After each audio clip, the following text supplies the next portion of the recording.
Hello every one. Victers ചാനലിൽ economics plus one third ക്ലാസ്സിൽ എന്തൊക്കെ കാര്യങ്ങളാണ് പഠിപ്പിച്ചത്, അതുപോലെ തന്നെ നോട്ട്സും അസൈൻമെൻറ്റ്സും എന്തെല്ലാമാണ് എന്ന് നോക്കാനാണ് നമ്മൾ ഈ വീഡിയോയിൽ വന്നിട്ടുള്ളത്. അപ്പോൾ ആദ്യത്തെ ചാപ്റ്ററായ India on the eve of independence എന്ന ചാപ്റ്ററിൻ്റെ ലാസ്റ്റ് ഭാഗത്തേക്കാണ് നമ്മൾ കടന്നത്.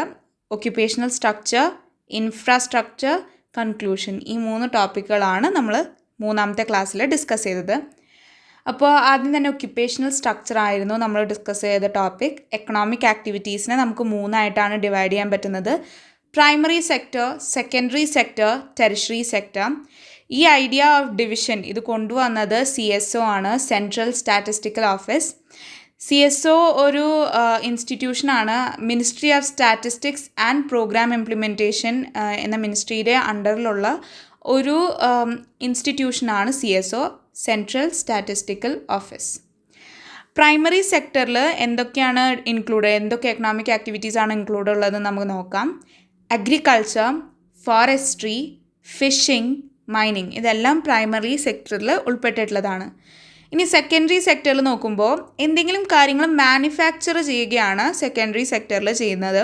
ഇപ്പോൾ industry, power generation, building construction, അപ്പോൾ മാനുഫാക്ചറിങ് ചെയ്യുന്നതാണ് സെക്കൻഡറി സെക്ടർ. മൂന്നാമത്തത് ടെറിഷറി സെക്ടർ അല്ലെങ്കിൽ സർവീസ് സെക്ടർ. ആദ്യത്തെ 2 സെക്ടേഴ്സിനെയും സപ്പോർട്ട് ചെയ്യുന്ന ഒരു സെക്ടറാണ് ടെറിഷറി സെക്ടർ. കാരണം ആദ്യത്തെ 2 നമുക്ക് ട്രാൻസ്പോർട്ട് ആവശ്യമുണ്ട്, അതുപോലെ തന്നെ communication, banking, real estate, social services, ഇതെല്ലാം നമുക്ക് ആദ്യത്തെ 2 കണക്റ്റ് ചെയ്യുന്ന കാര്യങ്ങളാണ് ഈ ടെറിഷറി സെക്ടർ അല്ലെങ്കിൽ സർവീസ് സെക്ടർ എന്ന് പറയുന്നത്. അപ്പോൾ നമ്മൾ ഇതെല്ലാം പഠിക്കുന്നത് ഒക്യുപ്പേഷണൽ സ്ട്രക്ചറിൻ്റെ ഭാഗമായിട്ടാണ്. What is occupational structure? Distribution of workers across different sectors. നമ്മൾ ഈ പഠിച്ച 3 sector, primary sector, secondary sector, tertiary സെക്ടറിലേക്ക് വർക്കേഴ്സിനെ ഡിസ്ട്രിബ്യൂട്ട് ചെയ്യുന്നതിനെയാണ് ഒക്യുപ്പേഷണൽ സ്ട്രക്ചർ എന്ന് പറയുന്നത്. നമ്മളിനി നോക്കാൻ പോകുന്നത് ബ്രിട്ടീഷ് കാലത്ത് എങ്ങനെയായിരുന്നു ഇന്ത്യയിലെ ഒക്യുപ്പേഷണൽ സ്ട്രക്ചർ എന്നായിരുന്നു. ബ്രിട്ടീഷ് കാലത്ത് നമ്മുടെ ഒക്യുപ്പേഷണൽ സ്ട്രക്ചറിൽ 75% അഗ്രികൾച്ചർ ആയിരുന്നു. അതായത് കൃഷിയുമായി ബന്ധപ്പെട്ട് ചെയ്യുന്ന ആൾക്കാരായിരുന്നു. പ്രൈമറി സെക്ടറിലായിരുന്നു മിക്ക ആൾക്കാരും. 75% പ്രൈമറി സെക്ടറിലായിരുന്നു ഉണ്ടായിരുന്നത്. പിന്നീട് വരുന്നത് ഇൻഡസ്ട്രി അല്ലെങ്കിൽ മാനുഫാക്ചറിങ് സെക്ടറാണ്. അതിൽ നമുക്ക് 10% വരെ ആൾക്കാരെ കാണാം. ഇൻഡസ്ട്രിയിൽ 10% വരെ ആയിരുന്നു വർക്ക് ഫോഴ്സ് ഉണ്ടായിരുന്നത്. സർവീസ് സെക്ടറിൽ 15% ആയിരുന്നു വർക്ക് ഫോഴ്സ്. അപ്പം ഇങ്ങനെയായിരുന്നു ബ്രിട്ടീഷ് കാലത്ത് ഇന്ത്യയിലെ ഒക്യുപ്പേഷണൽ സ്ട്രക്ചർ. ഏറ്റവും അധികം ആൾക്കാർ അവരുടെ ലൈവ്ലിഹുഡിന് വേണ്ടി ഡിപ്പെൻഡ് ചെയ്തിരുന്നത് അഗ്രികൾച്ചറിന് അല്ലെങ്കിൽ പ്രൈമറി സെക്ടർ ആയിരുന്നു. 75%, ഇൻഡസ്ട്രിയിൽ 10%, സർവീസ് അല്ലെങ്കിൽ ടെറിഷറി സെക്ടറിന് 15%. അടുത്തതായിട്ട് നമ്മൾ നോക്കുന്നത് ഗ്രോയിങ് റീജിയണൽ വേരിയേഷൻസ്.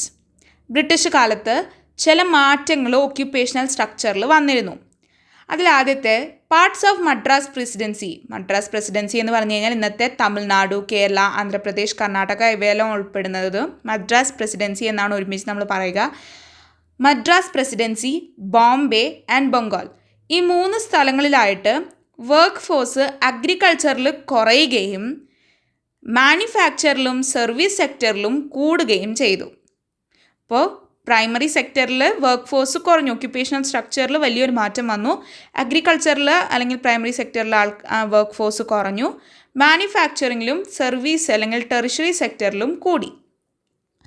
പക്ഷേ അതേസമയം there had been an increase in the share of workforce in agriculture in the states of Orissa, Rajasthan, Punjab. Madras പ്രസിഡൻസിയിലും ബോംബെയിലും ബംഗാളിലെല്ലാം അഗ്രികൾച്ചറുള്ള വർക്ക് ഫോഴ്സ് കുറഞ്ഞപ്പോൾ ഒറീസ, രാജസ്ഥാൻ, പഞ്ചാബ് പോലെയുള്ള ചില സ്റ്റേറ്റ്സിൽ അഗ്രികൾച്ചറിലുള്ള വർക്ക് ഫോഴ്സ് കൂടി. അപ്പോൾ നമുക്ക് കാണാം അവിടെ വലിയൊരു മാറ്റം വരുന്നത്. ഒരു സ്ഥലത്ത് കുറയുമ്പോൾ മറ്റൊരു സ്ഥലത്ത് കൂടുകയാണ് ചെയ്യുന്നത്. ഇപ്പോൾ നമ്മുടെ 2011 സെൻസസ് അനുസരിച്ച് വർക്ക് ഫോഴ്സ് എങ്ങനെയാണ് എന്നുകൂടി നമുക്ക് പരിശോധിക്കാം.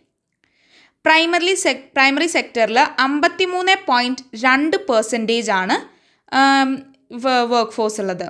പ്രൈമറി സെക്ടർ അഗ്രികൾച്ചർ, കൃഷി ഒക്കെ റിലേറ്റഡ് ആയിട്ടുള്ളത് 53.2% ആണ്. ഇനി സെക്കൻഡറി സെക്ടർ അതായത് മാനുഫാക്ചറിങ്, ഇൻഡസ്ട്രീസ് ഒക്കെ റിലേറ്റഡ് ആയിട്ടുള്ള വർക്ക് ഫോഴ്സ് 21.5% ആണ്. അവസാനത്തെ അതായത് സർവീസ് സെക്ടറിൽ ഇപ്പോഴുള്ളത് 25.3% ആണ് വർക്ക് ഫോഴ്സ്. അപ്പോൾ നമുക്ക് കാണാം അന്നത്തെ ആ ഒരു ബ്രിട്ടീഷ് പീരീഡിൽ നിന്നും വളരെയധികം മാറ്റങ്ങളാണ് ഒക്യുപ്പേഷണൽ സ്ട്രക്ചറിന് സംഭവിച്ചിരിക്കുന്നത്. ഇതൊക്കെ നമുക്ക് നല്ലതാണോ അതോ ഗുണമില്ലാത്തതാണോ എന്ന് നമ്മൾ പരിശോധിക്കേണ്ട കാര്യമുണ്ട്. ആക്ച്വലി എല്ലാ ഡെവലപ്പിംഗ് കൺട്രീസിലും ഒരു അഗ്രികൾച്ചറൽ സെക്ടറിൽ നിന്നും മാറി മറ്റ് 2 സെക്ടറുകളിൽ ഒക്യുപ്പേഷണൽ സ്ട്രക്ചർ വളർന്നു വരികയാണെങ്കിൽ അതിൻ്റെ അർത്ഥം ആ രാജ്യം ഡെവലപ്പിംഗ് സ്റ്റേജിലാണെന്നാണ്. ഇപ്പോൾ അമേരിക്ക പോലുള്ള രാജ്യങ്ങളെടുത്ത് നോക്കുകയാണെങ്കിൽ അവിടെ 2% ഒക്കെ അഗ്രികൾച്ചറൽ മേഖലയിൽ ഒക്യുപ്പേഷണൽ സ്ട്രക്ചർ ഉള്ളൂ. ബാക്കിയുള്ളതാണ് കുറച്ചും കൂടി മുന്നോട്ട് നിൽക്കുന്നത്. അതുകൊണ്ട് തന്നെ അതൊരു ഡെവലപ്ഡ് കൺട്രിയാണ്. പക്ഷെ ചില രാജ്യങ്ങളിൽ നമുക്ക് കാണാം അഗ്രികൾച്ചറൽ സെക്ടറിലെ വർക്ക് ഫോഴ്സ് കുറഞ്ഞു വരുന്നത്. അങ്ങനെയുള്ള രാജ്യങ്ങളിൽ നമ്മൾ ഡെവലപ്പിംഗ് കൺട്രീസ് എന്നാണ് പറയുന്നത്. ഇനി നമ്മൾ നമ്മുടെ അടുത്ത ടോപ്പിക്കിലേക്ക് കടക്കുകയാണ്. What is infrastructure? A set of fundamental facilities that support the sustainable functionality of an economy. These facilities are termed as infrastructure. ചില ഫണ്ടമെൻ്റൽ ഫെസിലിറ്റീസ് നമുക്ക് വേണം. നമ്മൾ ഓരോ ആക്ടിവിറ്റി ചെയ്യുമ്പോഴും അതിനാവശ്യമായിട്ടുള്ള ചില കാര്യങ്ങൾ നമുക്ക് ആവശ്യമാണ്. ആ ആവശ്യങ്ങളെ ചില ഫെസിലിറ്റീസിനെയാണ് നമ്മൾ ഇൻഫ്രാസ്ട്രക്ചർ എന്ന് പറയുന്നത്. ഇൻഫ്രാസ്ട്രക്ചേഴ്സും മിക്ക രാജ്യങ്ങളിലും ഗവൺമെൻറ് ആയിരിക്കും ഡെവലപ്പ് ചെയ്ത് സർവീസായിട്ട് കൊടുക്കുന്നത്. അതുപോലെ തന്നെ ബ്രിട്ടീഷ് കാലത്ത് ഈ ഇൻഫ്രാസ്ട്രക്ചർ പബ്ലിക് സെക്ടറിൽ വരുന്ന ഇൻഫ്രാസ്ട്രക്ചർ വളരെയധികം കൺഫൈൻഡ് ആയിരുന്നു. ചില railway, sea ports, water transport, post, telegraph അതുപോലുള്ള കാര്യങ്ങൾ മാത്രമായിട്ടായിരുന്നു ബ്രിട്ടീഷ് റൂള് കോൺസെൻട്രേറ്റ് ചെയ്തിരുന്നത്. അല്ലാതെ ഹെൽത്ത്, ഇലക്ട്രിസിറ്റി ഇതിലൊന്നും അവരധികം കോൺസെൻട്രേഷൻ കൊടുത്തിരുന്നില്ല. ഇതെല്ലാം ഇൻഫ്രാസ്ട്രക്ചറിൽ പെടുന്നത് തന്നെയാണ്. ഇപ്പോൾ നമുക്ക് ഇതെല്ലാം ഗവൺമെൻറ് തന്നെ സപ്ലൈ ചെയ്യുന്നുണ്ട്.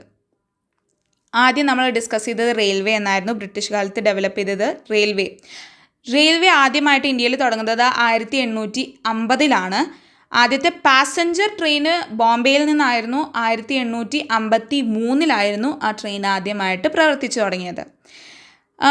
റെയിൽവേയുടെ ഒറിജിൻ ഇന്ത്യയിൽ വളരെയധികം മാറ്റങ്ങൾ എക്കണോമിയിൽ വളരെയധികം മാറ്റങ്ങൾ കൊണ്ടുവന്നിട്ടുണ്ട്.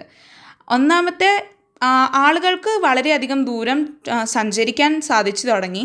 അപ്പോൾ മാർക്കറ്റിലേക്ക് സാധനങ്ങൾ കൊണ്ടുവരാനൊക്കെ എളുപ്പമായി.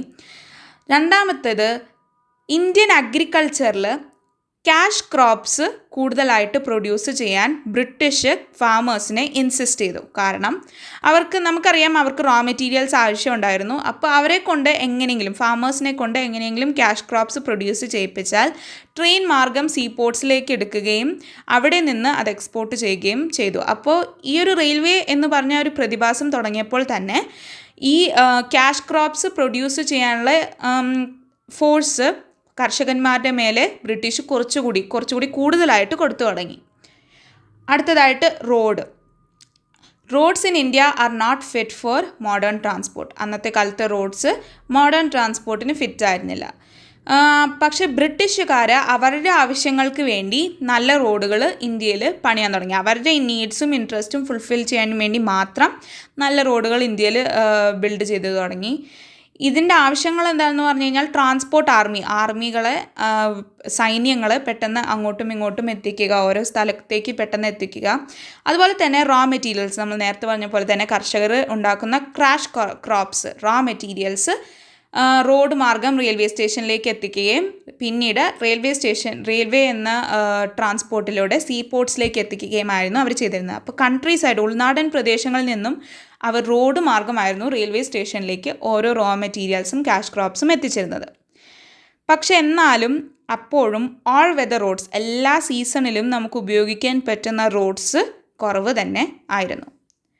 അടുത്തതായിട്ട് നമ്മൾ ഡിസ്കസ് ചെയ്യുന്നത് വാട്ടർവേസ് ആണ്. വാട്ടർവേസ് നമുക്കറിയാം നമ്മുടെ രാജ്യത്തിൻ്റെ ഉള്ളിൽ റിവേഴ്സും ഒക്കെ വഴിയും അതുപോലെ തന്നെ കടൽ മാർഗവും ഉണ്ടായിരുന്നു.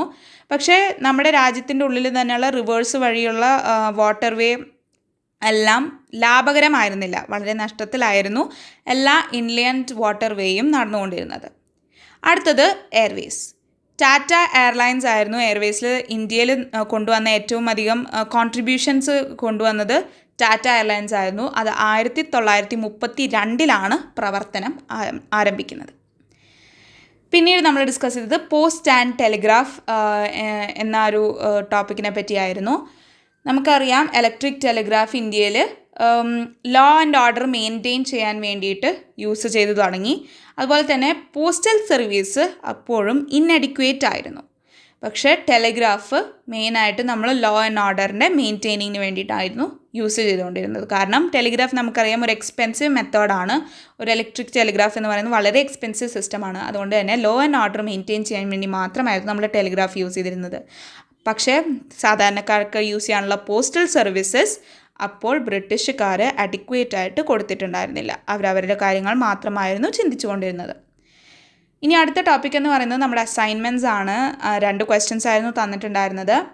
ആദ്യത്തെ, highlight the salient features of India's pre independence occupational structure. ഇന്ത്യയുടെ ഒക്യുപ്പേഷണൽ സ്ട്രക്ചറിനെ പറ്റിയിട്ട് കുറച്ച് കാര്യങ്ങൾ എഴുതുക. അതിൻ്റെ ഏറ്റവും മെയിൻ ഫീച്ചേഴ്സ് എന്തൊക്കെയായിരുന്നു? അപ്പോൾ നമ്മൾ നേരത്തെ പറഞ്ഞ പോലെ തന്നെ മദ്രാസ് പ്രസിഡൻസി, ബോംബെ, ബംഗാൾ ഇവയെല്ലാം അഗ്രികൾച്ചറിൽ വർക്ക് ഫോഴ്സ് കുറയുകയും മാനുഫാക്ചറിങ്ങിലും സർവീസിലും കൂടുകയും ചെയ്തു. പിന്നീട് അഗ്രികൾച്ചർ ഫോഴ്സസ് കൂടിയ സ്ഥലങ്ങൾ ഒറീസ, രാജസ്ഥാൻ, പഞ്ചാബ് ഇവയാണ്. അപ്പോൾ നിങ്ങൾക്ക് കുറച്ചുകൂടി പോയിൻറ്റ്സ് റെലവൻ്റ് ആയിട്ട് തോന്നുന്ന വേറെ ഏതെങ്കിലും പോയിൻറ്റ്സ് ഉണ്ടെങ്കിൽ അതും കൂടി നിങ്ങൾക്ക് ഇതിനകത്ത് ഇൻക്ലൂഡ് ചെയ്യാവുന്നതാണ്. രണ്ടാമത്തെ question, the gain Indian people had from the introduction of railways during the British rule were outweighed by huge economic loss. Do you agree to this statement? Comment. ഇന്ത്യയിൽ റെയിൽവേസ് വന്നപ്പോൾ നമുക്ക് കിട്ടിയ ലാഭത്തേക്കാൾ നമുക്ക് നഷ്ടമാണ്, എക്കണോമിക് നഷ്ടമാണ് സംഭവിച്ചത് എന്ന് നമ്മൾ അഗ്രി ചെയ്യുന്നുണ്ടോ? ഈ ഒരു സ്റ്റേറ്റ്മെൻ്റ് ആയിട്ട് നമ്മൾ അഗ്രി ചെയ്യുന്നുണ്ടോ? അതിനെക്കുറിച്ച് കുറച്ച് കാര്യങ്ങൾ എഴുതുക. ഇതായിരുന്നു നമ്മളുടെ രണ്ടാമത്തെ ക്വസ്റ്റ്യൻ. അപ്പോൾ yes, Indians had a huge economic loss due to the introduction of railways കാരണം നമുക്ക് വളരെയധികം നഷ്ടങ്ങളാണ് സംഭവിച്ചിട്ടുള്ളത്. ഞാൻ നേരത്തെ പറഞ്ഞ പോലെ തന്നെ it fostered commercialisation of Indian agriculture which adversely affected the village economies. ചില വില്ലേജുകളിൽ ക്യാഷ് ക്രോപ്സ് പ്രൊഡ്യൂസ് ചെയ്യാൻ തുടങ്ങിയപ്പോൾ അവിടെ ഫുഡ് ക്രോപ്സ് ഇല്ലാതെയായി. അതുകൊണ്ട് തന്നെ അവിടുത്തെ എക്കണോമീസ് തകർന്നു. The British forced Indian farmers to grow cash crops instead of food crops so that those raw materials could be exported to Britain to feed the industries there. This easiness to transport raw materials from one place to another triggered this need of producing cash crops. കുറച്ചും കൂടി easy ആയപ്പോൾ ആ ഒരു transport കുറച്ചും കൂടി easy ആയപ്പോൾ railway വന്നപ്പോൾ നമുക്കറിയാം കുറച്ചും കൂടി ഈസി ആയി. ആ ഒരു ഈസിനെസ് കൂടി വന്നപ്പോൾ ഫാമേഴ്സിന് മേലുള്ള പ്രഷർ വർദ്ധിച്ചു. ക്യാഷ് ക്രോപ്സ് പ്രൊഡ്യൂസ് ചെയ്യാനുള്ള പ്രഷർ വർദ്ധിച്ചു. അപ്പോൾ ഇത്തരം കാര്യങ്ങളാണ് നിങ്ങൾ ഈ ഒരു ക്വസ്റ്റ്യനിൽ ഇൻക്ലൂഡ് ചെയ്യേണ്ടത്. അപ്പോൾ ഇത്രയും കാര്യങ്ങളായിരുന്നു നമ്മൾ ആദ്യം തന്നെ മൂന്നാമത്തെ എപ്പിസോഡിൽ പഠിച്ചത്. എല്ലാ നോട്ട്സും അസൈൻമെൻറ്റ്സും ഇതിനകത്ത് ഞാൻ ഇൻക്ലൂഡ് ചെയ്തിട്ടുണ്ട്. അപ്പോൾ നിങ്ങളിതെല്ലാം നോട്ട് ചെയ്ത് വെക്കുന്നത് വളരെ യൂസ്ഫുൾ ആയിരിക്കും. So thanks for watching. Subscribe to my channel and don't forget to ring the notification bell. അപ്പോൾ ഞാൻ ഇനിയും നോട്ട്സ് പോസ്റ്റ് ചെയ്യുമ്പോൾ നിങ്ങൾക്കും ഒരു നോട്ടിഫിക്കേഷൻ കിട്ടുന്നതായിരിക്കും. See you all my next video. Bye by.